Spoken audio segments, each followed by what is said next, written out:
2. Oh, wait. Am I supposed to? We're live. Do I still hit the thingies? The it's videos? Right. No, we don't have the intro videos. It's different when we're sitting outside. This is not the worst backdrop we've ever had. Different feel. I'm waiting for a truck to drive by and a guy just say, "Fuck you guys." Yeah, it's going to happen. Or somebody will just like come by and rev their engine. I don't know what it is about my neighborhood. Just everybody wants to be as loud as humanly fucking possible. Yeah. It's the worst. But it's the burbs. How long has it been since we've done an episode sitting next to each other? Man. February, right? Did we do Sonic? C2E2? We did Sonic together? No, March, yeah. Yeah, so C2E2. probably the first weekend of March. Can you check the audio to make sure we don't suck right now? Yeah, I'm doing that. All right. Well, I can hear us, so that's a good sign.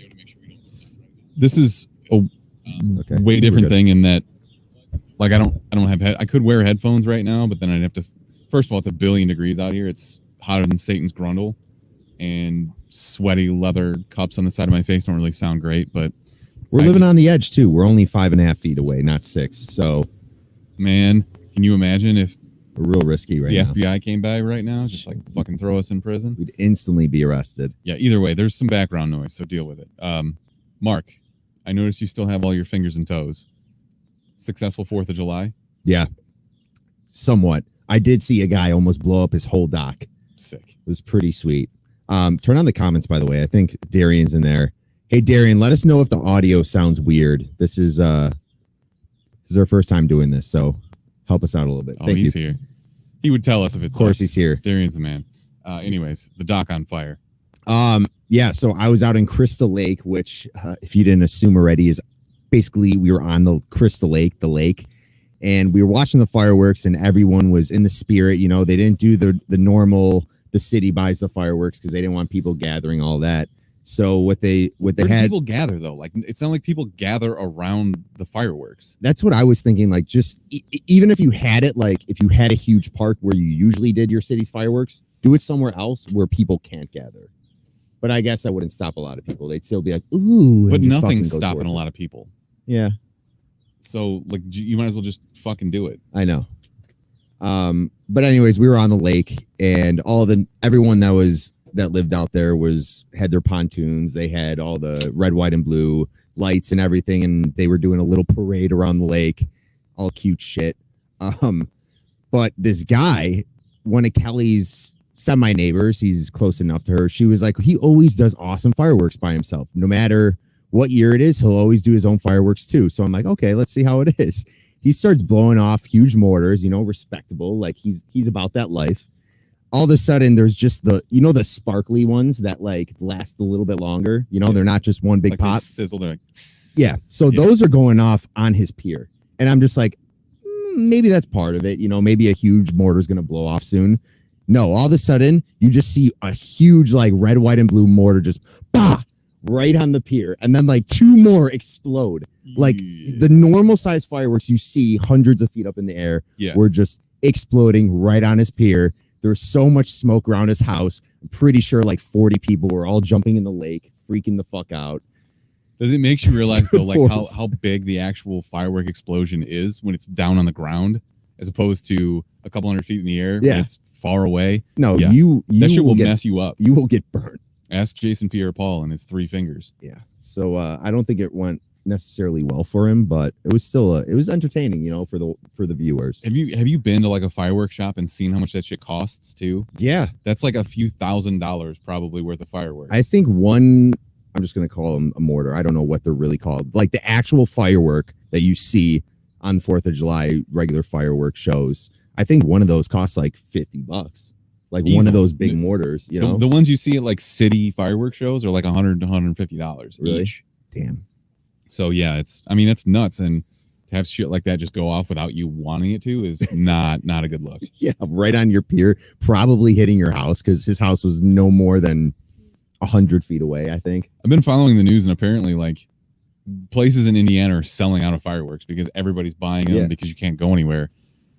They've been going off like crazy around my town. I know. It's fucking nuts, and as soon as you get an infant child to go to sleep and stuff starts exploding, you're just like, I'm gonna fucking murder everybody. I'm especially a dad now because I'm in the same boat, where now people just they don't they just don't give a fuck, and they'll blow these things off at like midnight, 1 o'clock, and I'm like, okay, that wasn't necessary. No, like, just blow it off fucking when everyone else is at 9 o'clock, 10 o'clock, or whenever. Yeah, it's fucking brutal, man. And like I know that I was at one point lighting off fireworks and shit, but I don't think I was doing it at 2 a.m.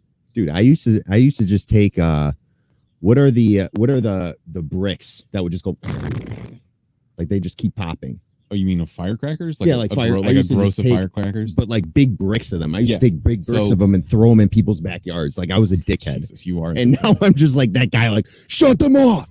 This is so I'm suffering because of karma for you, because it's somebody who's like, you are karmically getting this as retribution, and I'm just close enough that I can hear it.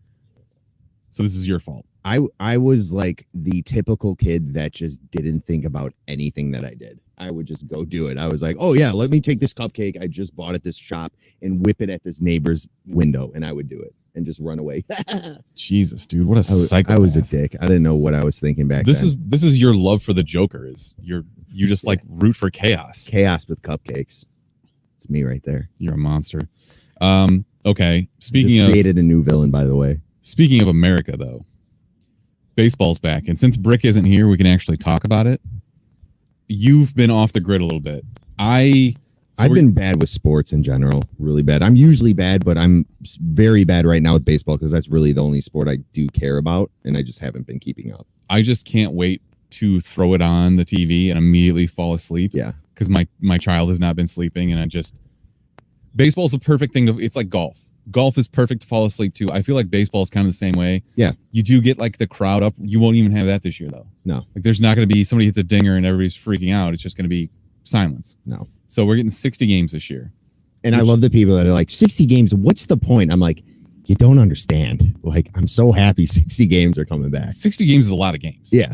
But a typical baseball season where it's fucking over 182 games. Yeah. So it's about a third of a season. Or 162, I'm sorry. But I'm fine with it either way.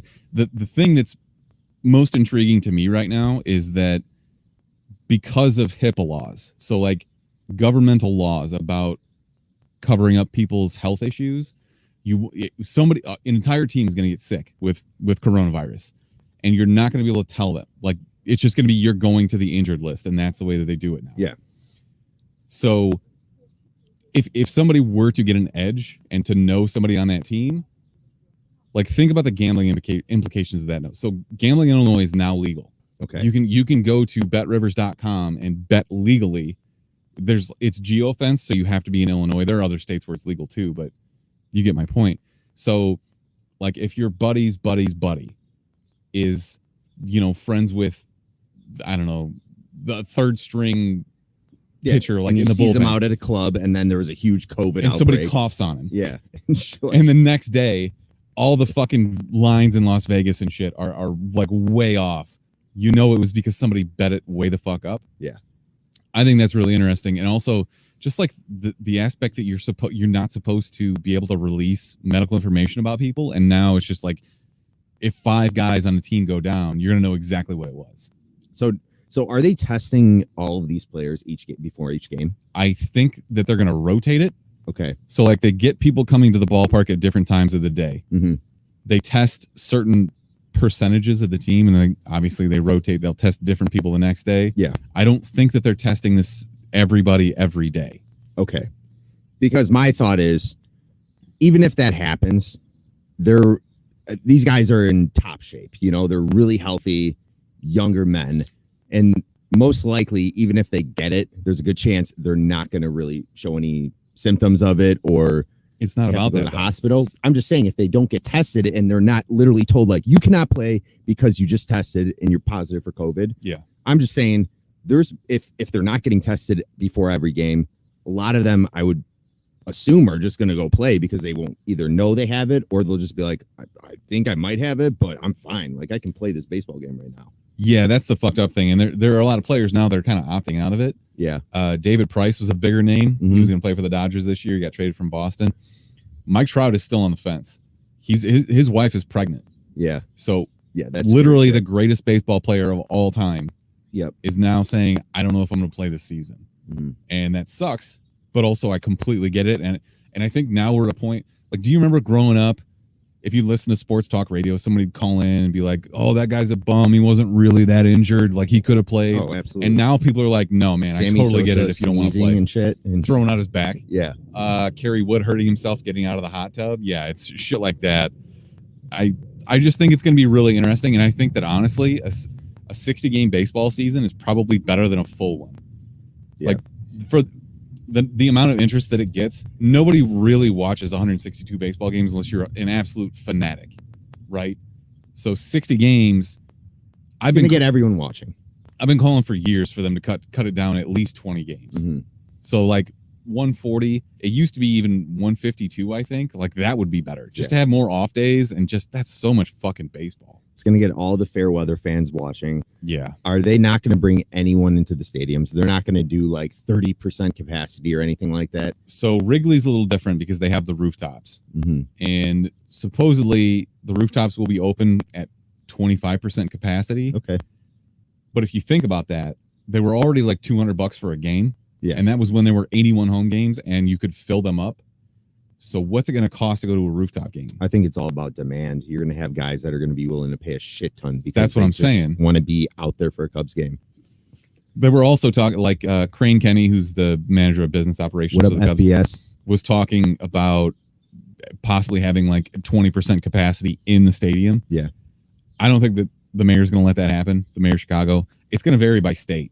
And that's also a competitive advantage for whatever sport you're playing. If you have home fans and you go to, say, Tampa Bay, they're not going to be able to have any fans there because there's fucking 10,000 cases a day in Florida. Mm-hmm. So it's going to vary by state, and that's going to be really weird. Mm-hmm. But I personally, baseball's coming back on my birthday this year, and I'm just like, I almost said that's the best thing that's happened to me in a long time, but I also just had a son. Yeah, but you're also not sleeping. You're like, oh my God, what did I do? Well, yeah, that too. It comes with it, though. I haven't slept in about a week, but your son's doing well, right? He just hit 4 months. He's doing good. He's triple his weight, and he's eating so much, and I'm just like, he'll eat. And an hour and a half later, he'll want to eat again, and he'll be crying, and I'll be like, no, it's not because you need to eat. And I won't feed him. And then 20 minutes, I'll give in and be like, fine, you need to eat this. You need to eat. Here's a bottle. And he'll just fucking chow it down. I'm just picturing you yelling at a 4-month-old. Yeah. That's all you can do. Eat the fucking, really. Just suck on the bottle. That's all you can do is yell at a 4-month-old. I've never been this frustrated with anything. I know. And I've been very frustrated and angry in my entire life. Like earlier today, I was watching Hamilton, and a sad part happens, and I just started crying, and I couldn't stop crying, and I was like, I just haven't slept, and I don't know what's wrong with me. Started breaking out in song, just like, oh, it was fucked up, dude. Erica looked at me like, oh my God, are you okay? Yeah, so it's been an interesting few days. I'm just tired of being tired. I really am, but that's maybe a conversation for another day. For the listeners, this is how out of it Smithers is. So we're trying to figure out Camlink. We have this like old camcorder that we shoot off of. And the only way we can stream is through Camlink. So if you stream, most likely you know what the hell that is. But anyways, you just need to plug it into the camcorder to its mini HDMI. And we're sitting here for 10 minutes and it's not working. He's like, I don't know what the fuck is wrong. I get up, I look at it. I'm like, shouldn't that cord be plugged into that camera? And he's like, fuck. So yeah, you're off your game. In my defense, I didn't freak out like I normally do when shit doesn't work. You're just too tired to freak out. Yeah, I don't know. I know it's not like everybody does it. Most people out there have kids and shit, and like Azrael's in the chat talking about how like, yeah, he can't even move yet. Once he can move, I'm so fucked. Yeah. I'm gonna be chasing that little shit all over. He's a monster. It's all right. I'm gonna embarrass the fuck out of Nolan when he gets older. I can't wait. When he's like 10 years old, and he's playing with all of his friends, like playing wiffle ball, I'll be like, what are you gonna strike out again? Like last baseball game? Jesus, dude. What's the most embarrassing thing that your parents did to you when you were a kid? You think about that. It's got to be sports with my dad, because my dad would just call my ass out. Like ever since I was like 8 years old, if I struck out, I had games where I'd strike out and he would just put fear in my eyes. Like, if you go up to bed and strike out one more time, you're walking home. And I would just strike out like 3 times in a game.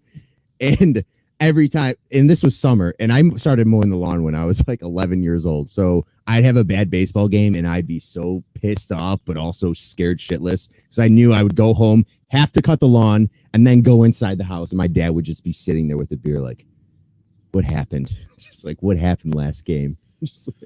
You are an embarrassment to the. It was to the sports, Oscar man. names, I was never that good at. Like, I was pretty decent at baseball, but I was never good enough to like go play college anywhere. But my dad just, if I made a dumb mistake on the field or playing basketball, man, I'd be fucked.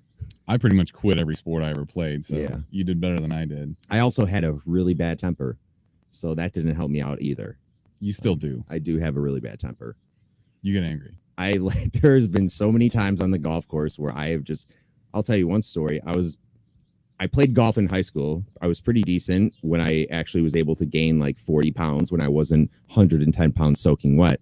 But I was playing a match and my dad was like up over a hill watching me, but I didn't know he was there. And I jagged this chip and everyone is like focusing on their own thing. And I just take the pitching wedge and I just bend it behind my neck and I snap it.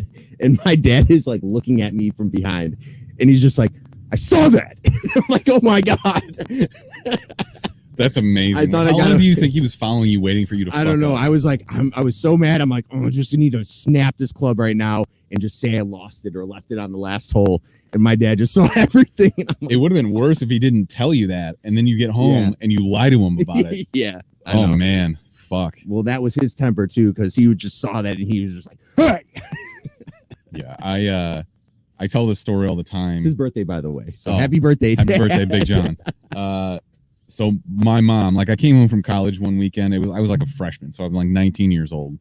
And of course I'm broke as fuck. So my mom takes me to Kohl's, like buy me socks and stuff. Yeah. We're walking through Jesus, dude. Your dog just fucked that TV up. All right, go ahead. So I'm walking through this Kohl's with my mom and I'm just like, at that age, you're embarrassed to be around your parents no matter what. Doesn't matter what's happening. But she like out loud, I'm like probably 15 feet away from her. She looks at me and she goes, you need some new undies? Yeah, you got skin marks. And there were these two girls that were like my age walking through and they just like, they didn't even try to hide laughing at me. They were just fucking cracking up. And of course, like it just, the perfect confluence of things for mom to shit all over me and these girls to see it. And she's probably just like, I know you like the superhero undies, but I don't think they make them in your size anymore. Man, that woman. That is like something you would see in one of those growing up movies. You know, it is like a Judd Apatow movie moment, except that would probably be worse somehow. Like he would conflate it to be like, I had a boner at the time when it was happening. And one of my favorite episodes of Atlanta was where they both had the FUBU jersey that they got from Marshall's or whatever it was, Ross, and they were trying to figure out who had the fake one. It's just my school was very about that, like Jordans. They would find the kid that had fake Jordans and call his ass out, and that's rough. He wouldn't show up for a week to school. But yeah, like my mom one year got me. I think she got me like knockoff Vans because kids were starting to wear Vans.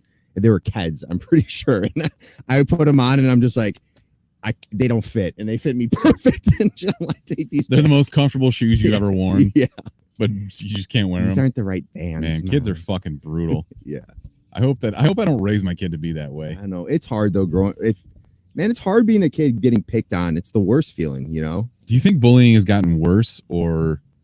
I don't think so.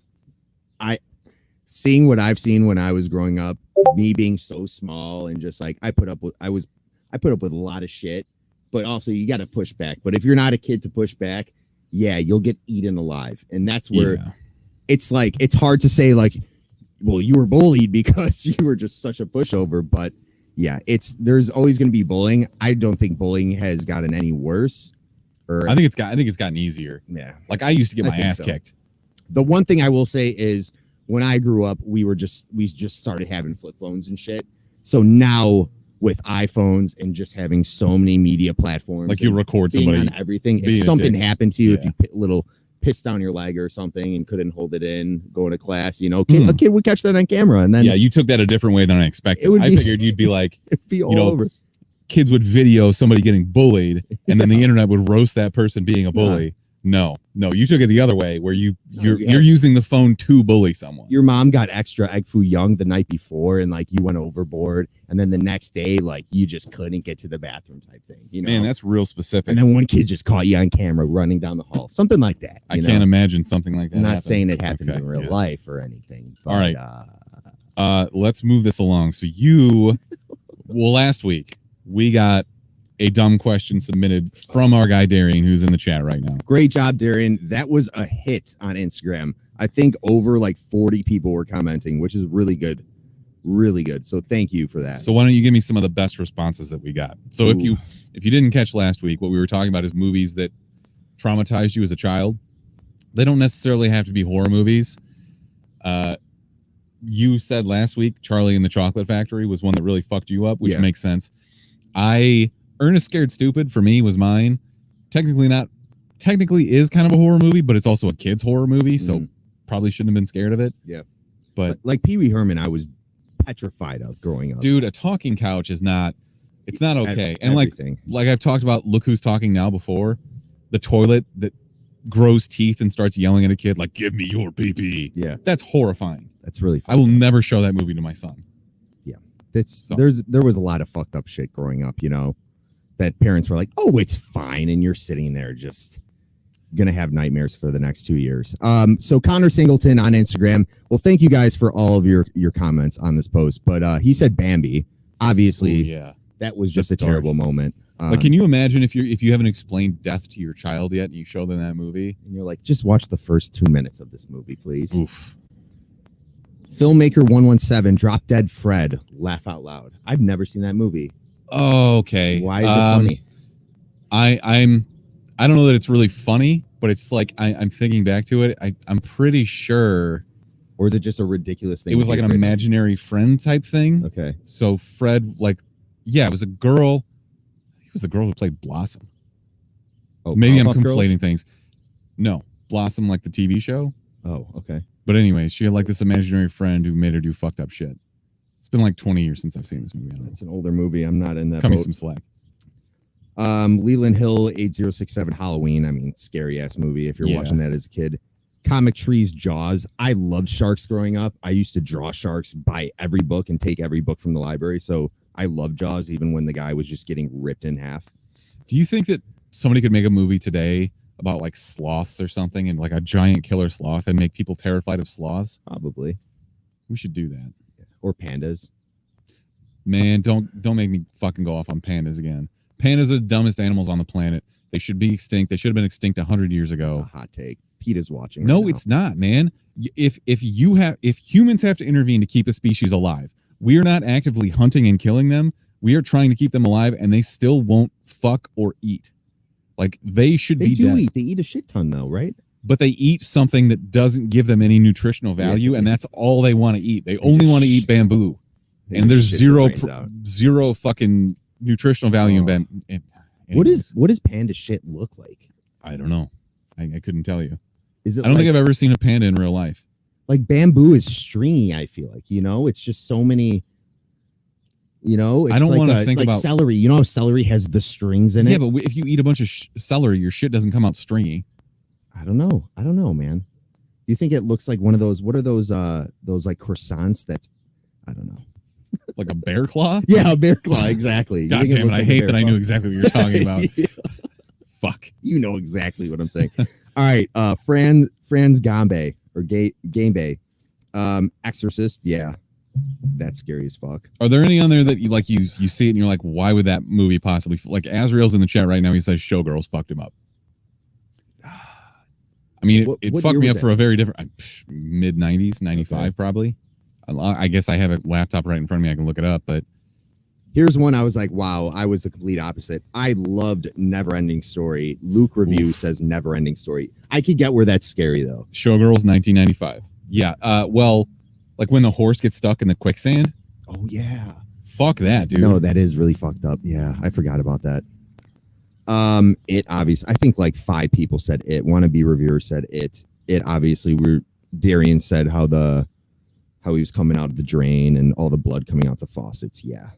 Really so most of these are going to be horror movies. I think it's more interesting when somebody when you find something like an occurrence that scarred you as a child. Walter Bishop Lindsay says House. Are they talking about House as in like the show? With Dr. House? I don't know a House movie. Let me see if I can find it. Fluffy Fox Photography. Shout out Fluffy Fox. The Witches. House is a movie from 1985. Okay. I think this might be a Stephen King thing. Troubled writer moves into a haunted house after inheriting it from his aunt. Yeah, so this is... Yeah, okay. The Witches was a younger like horror movie though. That was a Disney movie, wasn't it? Actually, that just showed up on... That's a Roald Dahl story. Mm-hmm. It just showed up on Netflix this week. So if you're interested in that, check it out. Jaws again, the nerdy YC. Jump Kick Studios, Ben and the Birds. Ben, a movie called Ben and the Birds. I still can't watch either of those films. Is Ben... No, that's Gentle Ben. I was thinking about... I know what the birds are. The bear. Yeah, I know what the... Ben is a 1972 American horror film about a young boy and his pet rat. Okay. Never seen it. Interesting. Maybe these are good recommendations for something that I need to fuck me up. One Square Kyle. Shout out to Kyle, the Little Mermaid. You know, Ursula was kind of scary. She just wasn't fucking around, and I think she had the first like dark costume where you knew she was there to fuck shit up. No, her purple hair and Maleficent shit. had a black dress and the black headdress, but Little Mermaid came first, right? No, Maleficent was the witch from Sleeping Beauty, wasn't she? Okay, I don't fucking know. Okay, yeah, I guess you're right. Anyways, I like this question. I think it's good. We shouldn't be here. Narrator says my mom and dad's sex tape. Okay. Guess we got to end it there. Yeah. I mean, I found your mom and dad's sex tape to be very enjoyable. So I don't know what scarred you about it. But oh, man. Oh, we love you, Greg. I actually filmed it. So, all right. Hold on. One more. Last one, because I am iffy about this. The movie guy, Jerry, says Coraline. I get that because Tim Burton as a kid, Nightmare Before Christmas did kind of fuck me up. Yeah. But there are just like kids growing up that love that Tim Burton shit. Loved it. Man, those are like the girls who got to high school and started wearing black lipstick and shit, though. Yeah. When Hot Topic really was like hardcore. Not that there's anything wrong with that. I'm just saying. I shop at Hot Topic, but I'm talking about those big black like Janko jeans with the quadruple chains. Boots with buckles on them and shit. Oh, man, I love those. Look, I'm not saying there's anything wrong with it. I'm just saying, like, that's the type of person who was into Tim Burton. Yeah. So, I don't know. We appreciate the question.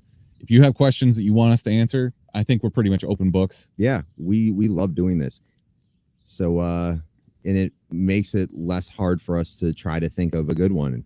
Obviously, we started not doing this because we were just starting to overthink it, I'm pretty sure. And then Darian just came out one day. Thank you, Darian. And he was like, how about just movies that traumatized the shit out of you as a kid? And that's I want to know, and I know that most people our age, the answer is probably Titanic, but what movie did you see your first boobs in? Austin Powers, almost the boob with there's no boobs. Those are PG-13. I know, but I said almost. Like it was like so I didn't close. Ask about the almost boobs. Where I asked was about like, oh the my boobs. God. Okay, actual boobies. My first was Fast Times at Ridgemont High. No, that I didn't see that till later in life. Probably Titanic. I think that's going to be the answer for a lot of people your age. Yeah, probably Titanic. Okay. Write us in. Tell us first movie boobs you saw. Darian says Final Destination 3. There you go. I feel like Porky's was on and not censored. Yeah, at one point, that makes sense. And I saw that. Okay, let's move on. News to us. Boop. I think these drops are going to be really loud. I'm sorry. I apologize in advance. Okay. We got a couple trailers. The first of which is very weird. And this is the Seth Rogen movie called An American Pickle. This is coming to HBO Max. Basically, he's a Jewish immigrant and he gets brined for 100 years in a vat of pickles, and he just wakes up one day for some reason. He meets his grandson, who is also played by Seth Rogen, so it's kind of like the Nutty Professor of the Clumps type thing where he's playing both guys. Yeah. But also he's not wearing a fat suit, so I guess it's not the same. But what did you think about this? I thought this was weird, not necessarily overly funny, possibly more so heartfelt. Okay. I'm with you. If it is, I have a feeling he's going to be reaching too hard. Like he's trying to go funnier than it's made out to be. Like if it's heartfelt, I'll be fine with it. But if it's just like one of those movies that's over the top ridiculous and you just are like, okay, we get it, Seth Rogen, I mean, the premise alone is enough to be super fucking stupid. Yeah. So I mean, I will give this a chance because it's Seth Rogen and he probably deserves, I'll watch pretty much whatever he does. Mm-hmm. We do have more Seth Rogen news later, so he's been real busy right about now. But I feel like this is the first really big like HBO Max non-theatrical release. Yeah.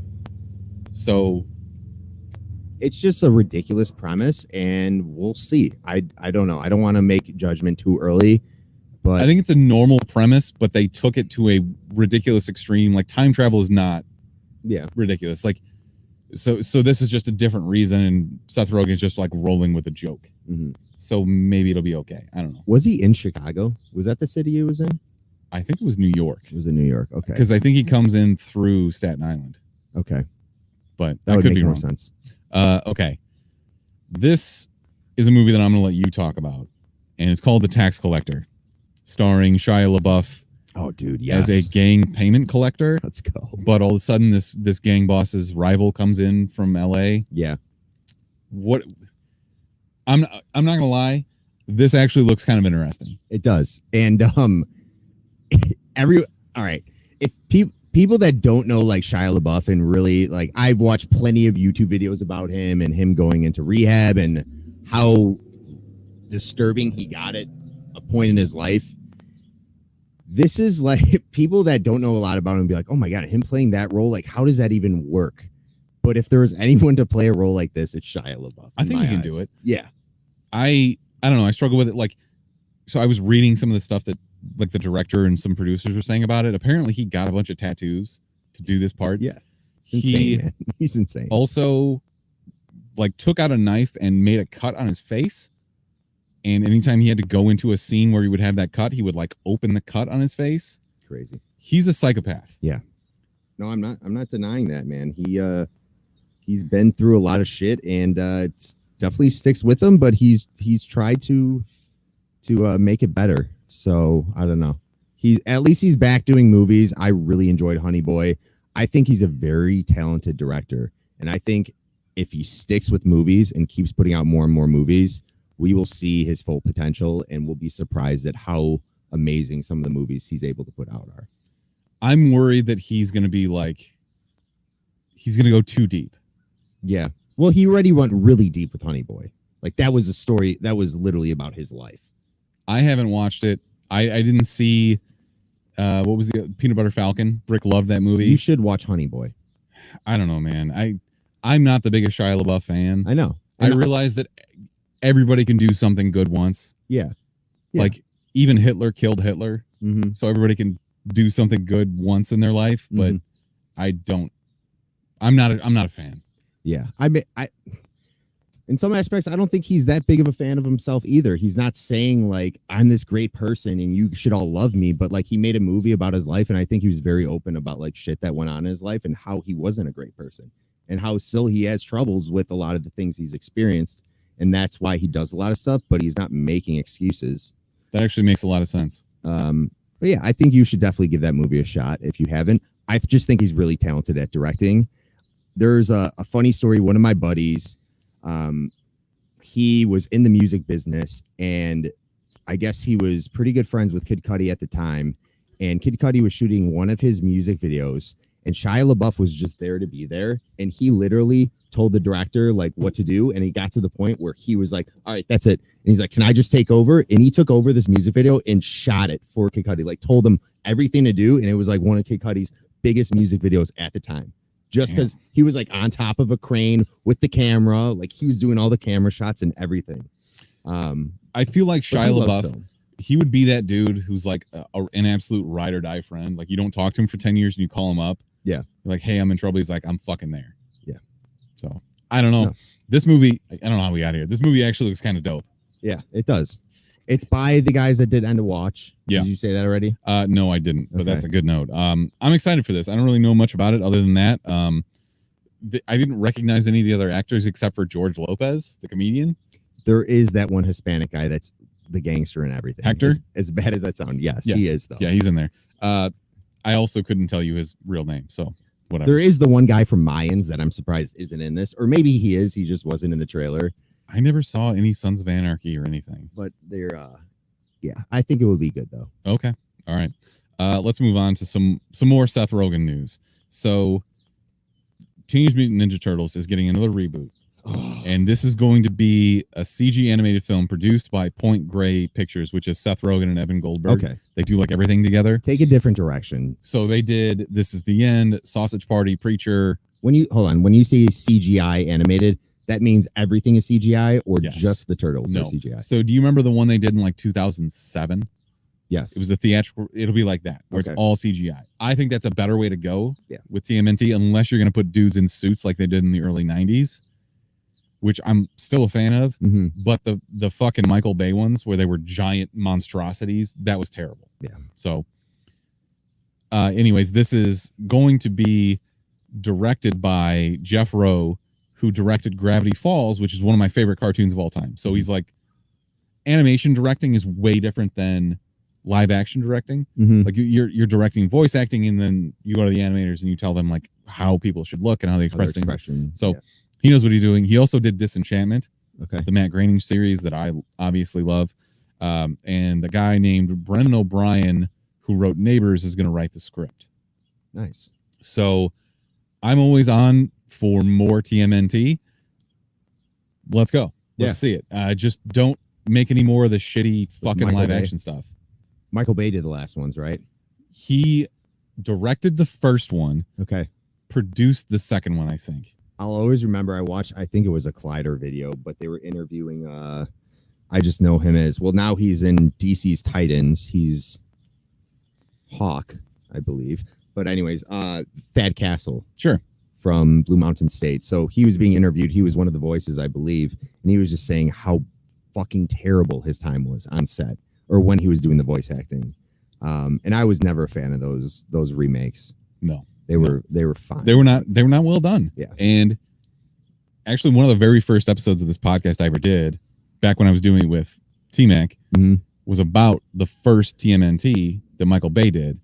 And there's an end scene where like a radio tower is falling over, and there's no reason that there should be explosions, but there are explosions everywhere. Like there's no gasoline, there's no fuel, nothing. It's just exploding for no fucking reason. Yeah. That's peak Michael Bay. That's Michael Bay in a nutshell. Yeah. So. Absolutely. All right, let's move on. Ray Fisher, I'm sure you saw this, is talking about what an asshole Joss Whedon is. If you don't know Ray Fisher, he played Cyborg in Justice League. I believe it. I have zero issue believing this. I think Joss Whedon has been called out in the past for the way that he treats women on set. And I don't know. I guess I'm glad that people are feeling empowered to come out and call people like this out, because for a long time in Hollywood, certain people were just untouchable. Like, see Harvey Weinstein. Yeah. You know, so you don't want to fucking obliterate your career saying something, saying some guy was not nice, but now it's gotten to the point where you're abusing that shit. So Ray Fisher came out, tweeted, Joss Whedon's on-set treatment of cast and crew of Justice League was gross, abusive, unprofessional, and completely unacceptable. He was enabled in many ways by Jeff Johns and John Berg. So calling out Jeff Johns, that's rough. That's big. Jeff Johns is a huge name in comic books. He is the Flash, pretty much. Yeah. So a lot of other things. Berg came out, John Berg came out and denied this, and he claims that Ray Fisher was just mad because he didn't get to say booyah during Justice League. Like, that's the ultimate petty shit. He was like, oh, I was a little pissed off about that, but still. So Kevin Smith was talking about this on his podcast earlier. Wait, didn't Momoa say booyah? Did they switch the? Did they say, okay, Momoa, you say it now? He said hell yeah. Okay, never mind. I remember that exact scene, but I'm pretty sure it was hell yeah. And they took that out of the movie, I'm pretty sure. Or maybe it was in one of the trailers. Okay. Where he was like riding on the side of the Batmobile. He was like, hell yeah. Yeah, okay. By the way, did you see that Momoa is going to be the voice of Frosty the Snowman? No. Yeah. Like a child's Frosty the Snowman? Like the claymation remake of Okay. Frosty the Snowman. No, they're going to do like a porno Frosty the Snowman. No, well, they had like Jack Frost, which was the murderer snowman, right? Wasn't that Michael Keaton? Wasn't Michael Keaton in that? Yeah. Those were good movies. Those were really fucked dude. Up movies, but very good. Okay. All right. So Kevin Smith came out and was he was talking about how he knows somebody who worked on like the pre-Joss Whedon Justice League, and then was also working with Joss Whedon. It was apparently Joss Whedon came on set and was just shitting all over everything that Snyder had done already. And obviously the people that were working on the movie had also been working with Snyder. And also like super fucked up things what happened to his family. So yeah. I don't know. That's Joss not a Whedon good just look. kind of sounds like a piece of shit, which is unfortunate. you know, Maybe he'll do some self-reflecting and not be such a dickhead. one of the main reasons why I don't like shit on the whole Snyder cut movement is not because of all the fans out there. Well, the fans are great. Like, well, I'm not gonna I say don't they're know about great, yeah. but having a fan set that is so dedicated, you know, to you putting out more of your work, that's great. But the fact that there's been a lot of actors out there in Hollywood that have just backed him up to the full extent. So I would assume he's not a complete asshole on set. And that's what you hear a lot is all these directors and in Hollywood are fucking dicks. But I get it if you have like a creative vision and people are not working the way you want them to, but also that's probably not the best way to get good work out of people. Yeah. I don't know. No, yeah. Never been an actor, so I couldn't tell you. Anyways, let's move on.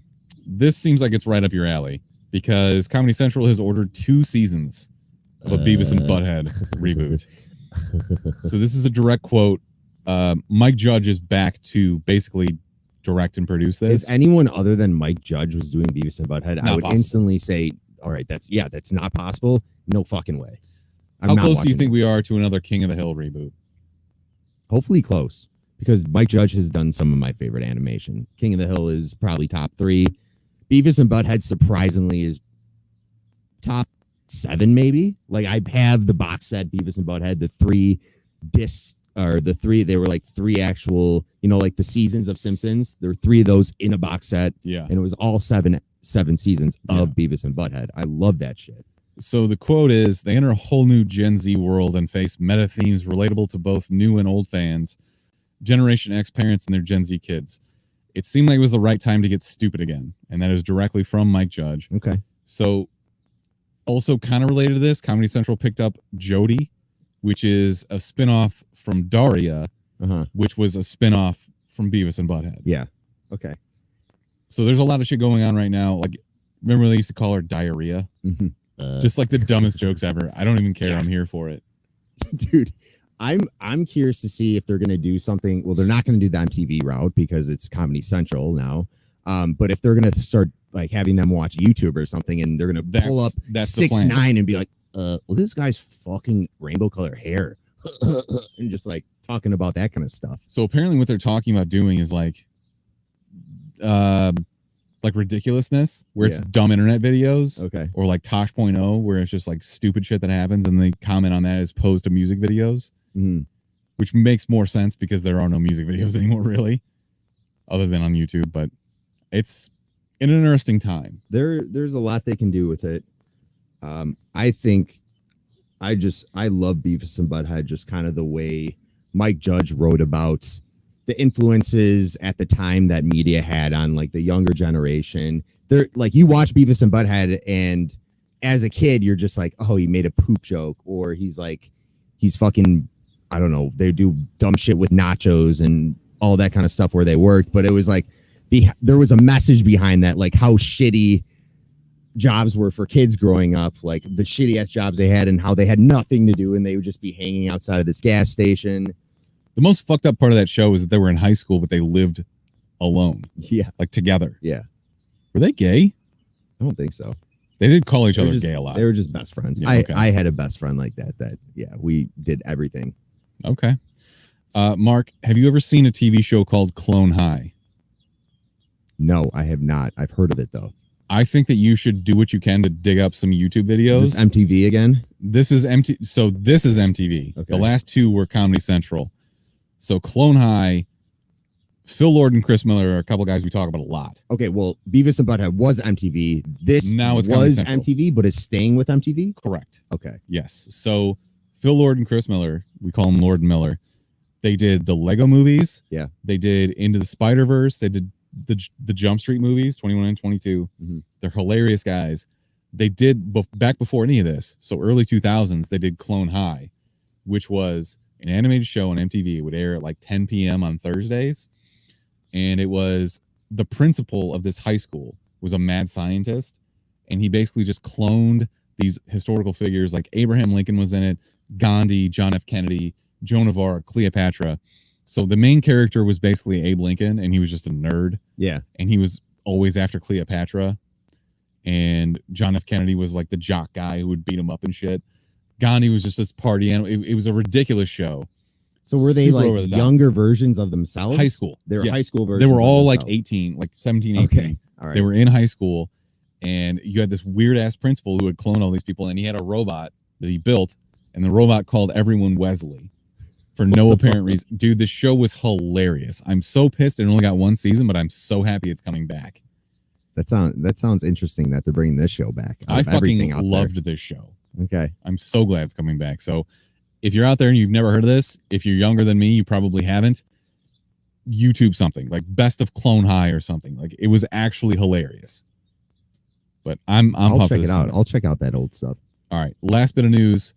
Marvel has bought the comic book rights, not the movie rights, to Alien and Predator. Okay. It would probably be better if they bought the movie rights, but it would probably also be more expensive. Okay. Go ahead. I want to just not argue, but talk to you about something that maybe they actually do have the movie rights. I thought they had the movie rights. Go ahead.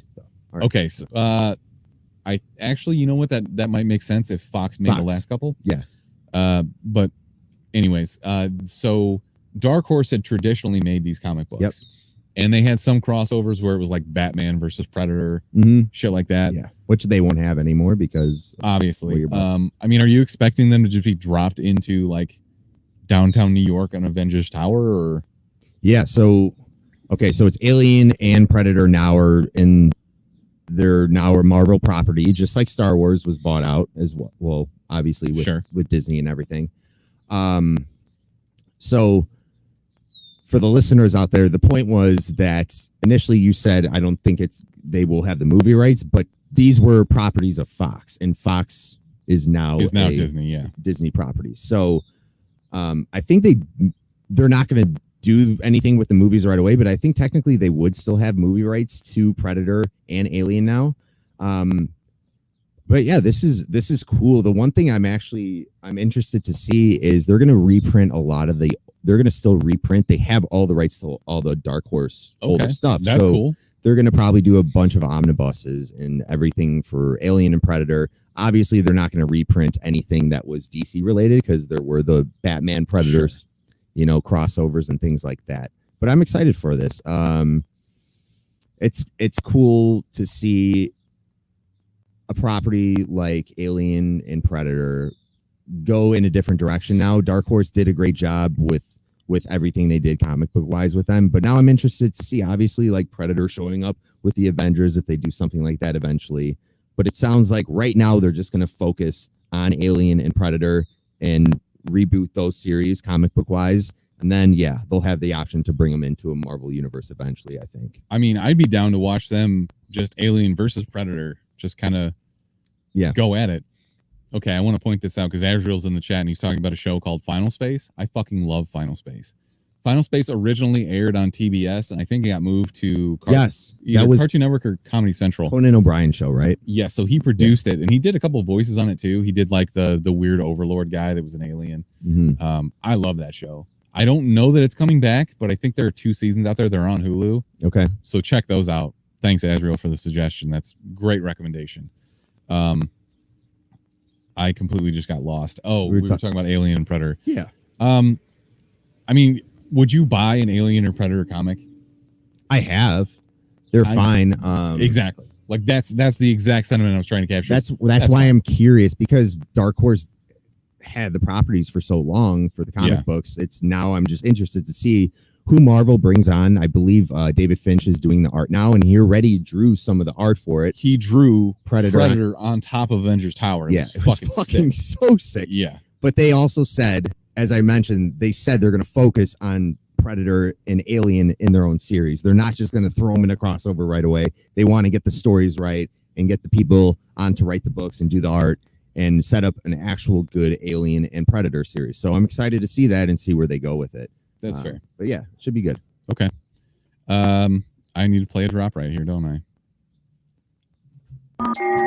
Best. We the best! Worst. The worst!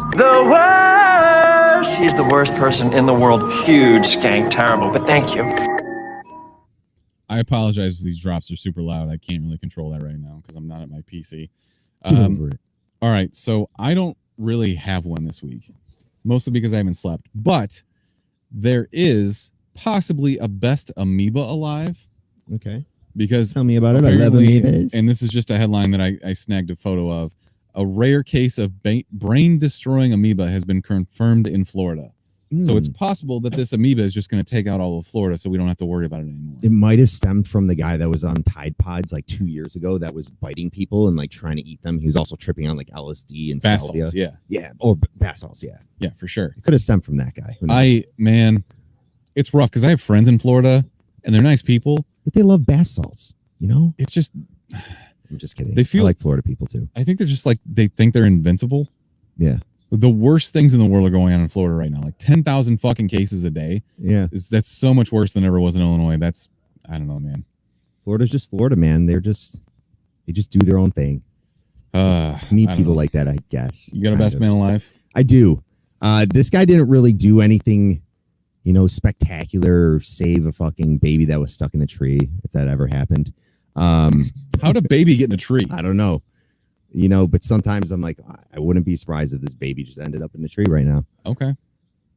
So this firefighter in Connecticut was helping his friend out a few days ago. He was helping him move furniture. So that's one of the main reasons he's the best man alive. Okay. If you are a friend and you will go move furniture for a buddy moving in, that is a good friend move. That is best friend tier, because that's a shitty ass job to do. It is, and you're like, I'll give you a couple of slices of pizza at the end. It's usually pizza. Never good enough. It's usually Kelly's like, see if your buddies will come over. I'll get them pizza if they move our couch like 3 miles. Just walk it. We don't want to rent a van. She's like, yeah, I'm sure a couple of Giordano slices will do the job, babe.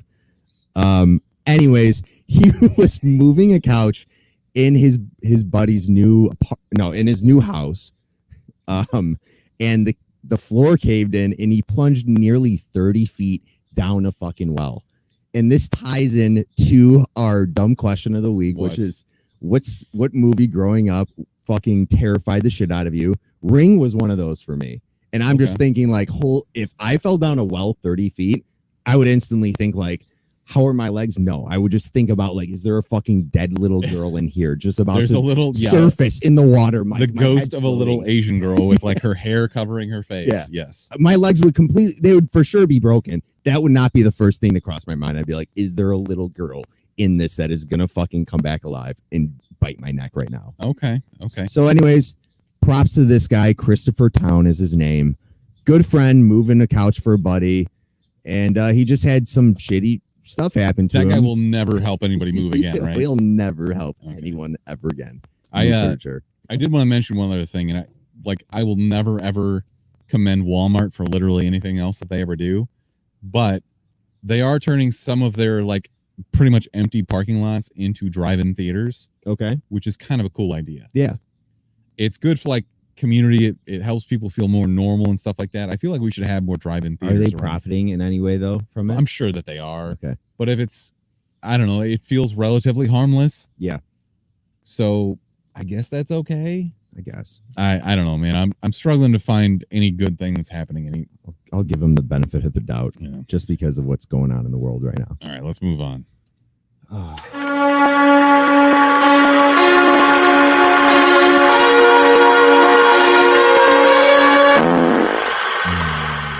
right, Mark, we're running kind of long. Yeah. And there isn't a ton that we can say about this that hasn't already been said. We watched Hamilton this week because there's nothing else out. There are a couple good movies coming out next week. See it, please. So next week, we get Palm Springs, which is the Andy Samberg movie on Hulu. Yep. And we also get The Old Guard, which is a comic book adaptation, a Greg Rucka book, coming to Netflix. So we get 2 to choose from. Maybe we'll spread them out over 2 weeks. But I think I want to see both because, well, obviously the comic book related movie, yes. Considering that there's nothing else going on, we're going to see both. It's just a question of like which one we do next week. And to be honest, both of those combined probably aren't the duration of what this movie was. Hamilton was 2 hours and 40 minutes, a bit long, but it is a play, so it's understandable. So I don't know if I'm getting the Rotten Tomato scores from the movie or from the play, but it's 99% on Rotten Tomatoes, 93% from fans. This is the best thing. other than Mandalorian to come out on Disney Plus. Oh, it's not close. Like what? I know a lot of people love the Clone Wars, but I'm not into it. And literally, this is the only thing that's justifying me still subscribing to Disney Plus. Mm-hmm. I know that there's all the Star Wars movies and shit, all the Marvel movies. I have most of those. I have most of them on Blu-ray. Like, I don't fucking need this. I guess I use it more to watch a goofy movie than anything else, but I don't know. Everybody knows what Hamilton is. It's been a fucking whirlwind of a thing for 5 years. It came out originally in January of 2015. So this is the brainchild of Lin-Manuel Miranda, who you've seen around more often on anything now. He plays the main character, Alexander Hamilton. If you don't know, listeners, it's a play. And it's been a very long-running play. And now it's on Disney Plus. And it's still a play. But they actually, one of my favorite things is how they shot this. And it gave you a better look. If you've ever been to play, and if you're just a normal guy like me and just like, oh, I got to go to this play with my parents and go see fucking, what's that one Christmas play that's always on each year?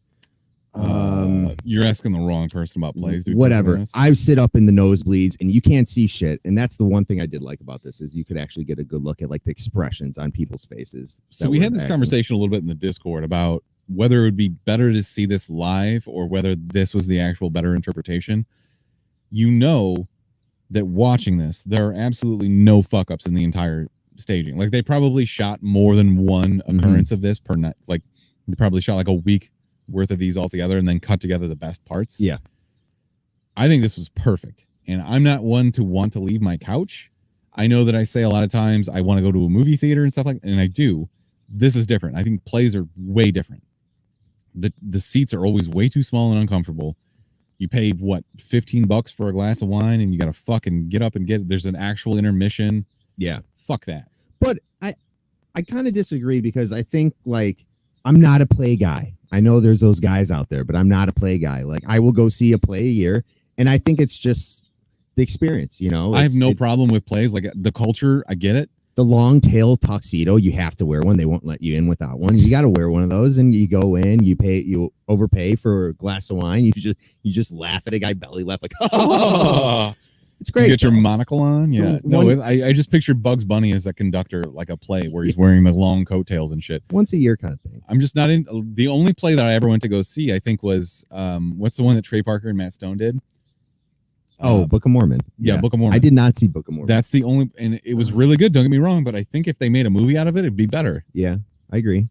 So, look, I'm not one for Broadway. That said, I fucking loved this. I thought it was excellent. Yeah, though so Hamilton's been around for so long. The one thing I will say is like, if this is a great idea, you know, it gives people a good look at all like the hard work all these people really put into it, because when you're watching a play from far away, I mean, you see the choreography and you see how like well put together everything it is.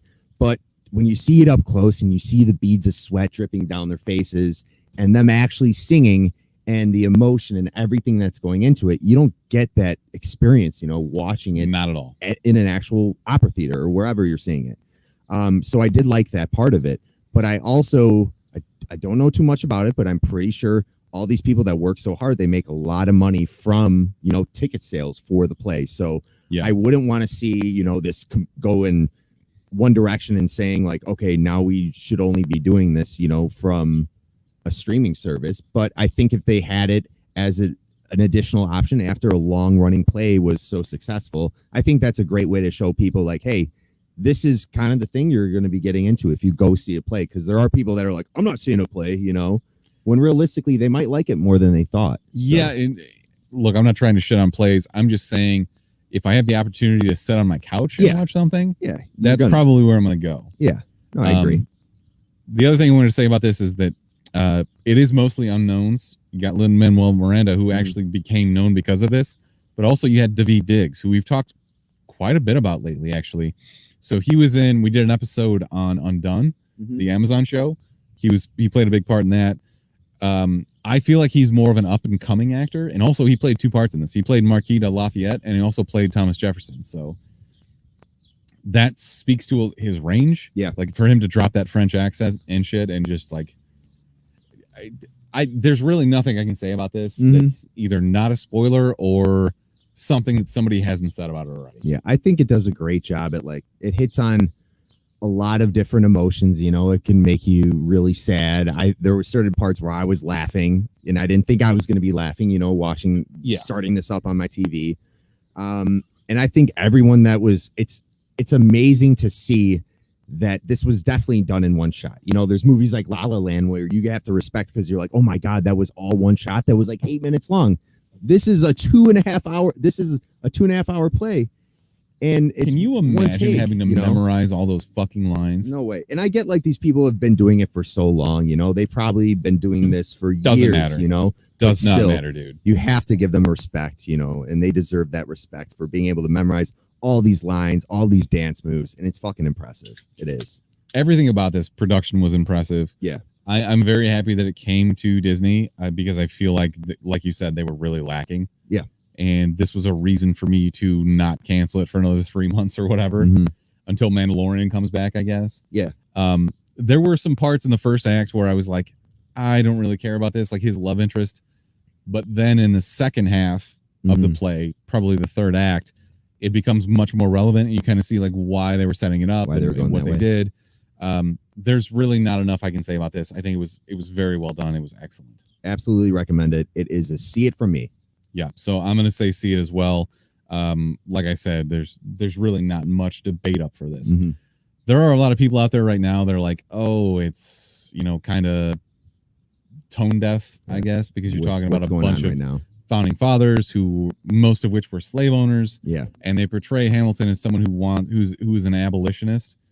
He owned slaves as well, and people argue like, oh, well, he wasn't as anti-slavery, blah blah blah. This is a retelling of a book that was written in 2004 about Hamilton's life. Just take it for what it is. Yeah. Like this. They're freaking rapping. This man, Lin-Manuel Miranda is Puerto Rican. He hires almost an entirely African-American cast. Super diverse cast. So I feel like if they're okay doing this, like it's okay for you to watch it and enjoy it. So, I mean, that said, if you're not interested, whatever. Yeah. Don't watch it. But also don't shit on it for other people. Good take. Yeah. So definitely. All right. Let's do our recommendations. Mark, what do you got for me? What have you been reading, doing, watching, whatever? I'm a big Chris Farley fan, and I just watched Anything for a Laugh. It's a doc on Chris Farley. It's an A&E doc, and I believe it's kind of old. I think so. I think it came out a little while ago, but it just popped up on Hulu the other day, and of course I turned it on because I love Chris Farley's comedy, and it gave me a look into his life that I obviously knew with drugs and addiction and everything like that, but some parts of it that I didn't know, like he had severe OCD and anxiety, and they're pointing it out too. Like his brothers are like look at him right now on SNL. He's on camera and walking through this hallway, but Chris, man, he couldn't, like his anxiety and his OCD, like you see him touching these pictures, like he would do things where you're just like, man, he's like, it just gave you a different look into him. And he also did a lot of good that he never talked about. Like he would go and help out a lot of food kitchens and things that he didn't even tell his brothers about until they kind of found out about it from just random causes. Oh, there's a little puppy right here. But yeah, go watch that doc. It's on Hulu right now. Anything for a Laugh about Chris Farley. Cool. So I talked a few weeks ago about starting Avatar: The Last Airbender. Yeah. The movie? No, the cartoon. And it is obviously hallowed ground for a lot of people who either grew up with it or watched it as it aired originally. Yeah. I am obviously not one of those people. I'm older, and this is my first delving into it. I tried to give this the attention that it deserves, because a lot of people say, like, there are really hardcore fans of this show. Yeah. So a lot of people say that it's the best show they've ever seen. And I tried to give it that direct attention. I can't say that I enjoy it that much, but I will say that it is really good. Okay. And the first season's kind of slow. The second season picks up quite a bit. I thought you were going to be like, it's shit. No. If I said that, we'd probably get canceled immediately. Yeah, but by the anime guys. It's really not that. It's okay. I almost said it's not that bad. It's good. Okay. I promise it's good. It does take some getting into, though. Gotcha. And it is something I don't feel like you can do something else while you watch it. Like there are little nods to things that you have to be able to pay attention to that show up later. Especially there are characters like Boomy is a character who shows up and then he keeps showing up later on in the show. So I feel like that's important to pay attention to. Either way, it's on Netflix. Obviously, check it out. It's kind of like Full Metal Alchemist Brotherhood. Like everyone was, and this is ranked as like a top 3. Like you go to any ranking list, it's up there. Yeah. And I started it in season 1 when honestly, to me, it was kind of slow, but it's really picked up. Like I'm season 3 right now, and I'm like, okay, I see this now. But it took a while for me to get into it, and I was about to stop. I was like, yo, I just not enjoying this because I love Cowboy Bebop, and there are fewer animes that I really truly love, and it's like Dragon Ball Z, Cowboy Bebop, so on. So, but this Brotherhood is really good. But yeah, I will say also that New Zealand is letting people in to start filming stuff there again. One of those things that's going to start filming there really soon is Cowboy Bebop. Yeah, the live action with John Cho. So pumped for that. Very pumped for that. And you were talking earlier about Parks and Rec, and that was something where I was like, so funny. Skip the first season. I almost gave up too. I was like, I was doing the half watch, half doing other shit because it wasn't that great. The first season. The first season isn't. Everything else is awesome. Now it's like Kelly and I sit down and we're just eating dinner, just like Rob Lowe. Oh my god, we rewatch that constant. It's one of our like comfort shows. So funny. Every character is funny in that. So thanks to everybody who tuned in. This has been episode 202. Welcoming you into my backyard with my dog, who's walking into the TV right now because he's an idiot. I think that's going to wrap this up. All right, let's do it. As always, you can find us on all social media platforms at the Chumpcast. You can also call or text us at 847-920-6107. D is this week, Tuesday, I believe. Come join us. So that's our 10th entry into our Descent into Avernus campaign. Come hither. Check out mainframecomiccon.com. We got some stuff going on there with daily news updates and stuff like that. And I think that's it. So until next time. Chumps out, motherfucker.